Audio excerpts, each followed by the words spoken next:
Well, hi there again. It's Dean Kurtz on Dino's Rock Talk. And today we're going to go back to one of my favorite progressive albums of the early 70s, Emerson, Lake and Palmer's Brain Salad Surgery.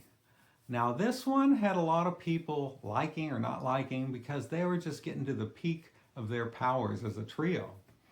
Of course, you had Keith Emerson, one of the best keyboard players around, Greg Lake on bass, vocals, and guitar, and Carl Palmer, just an incredible drummer. So for a three-piece, they really did a lot and were very musically inclined.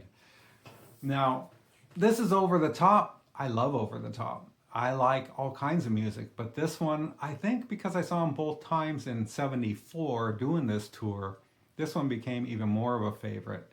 And back then they played it a lot on the radio, and you'd hear "Welcome Back, My Friends" blasting out all the cars in the local area, which was pretty neat back then. Anyway, so we have Jerusalem starting, which they got a lot of flack for doing because they thought it was not the right thing to do. You had Toccata, which was their cover of, and they got the okay from the guy who wrote it. "Still You Turn Me On." Benny the Bouncer, they got a lot of flack from their people that love this band for having a sense of humor. Everybody says, oh, those progressive guys don't have a sense of humor. Well, they had a sense of humor doing this one, and I think it's great because they did. And then you have the best thing ever, Carnival 9, which they got the name Carnival because I think the lyricist said it sounded like a carnival. And of course they had to twist it a little because, they're ELP.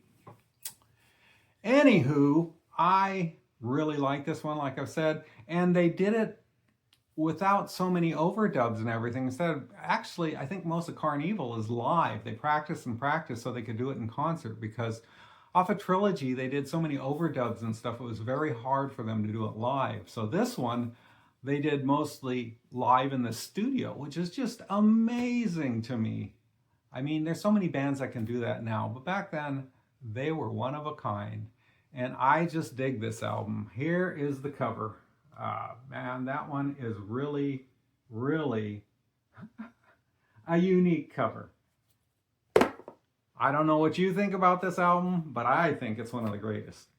This is Dean Kurtz once again. Dino's Rock Talk.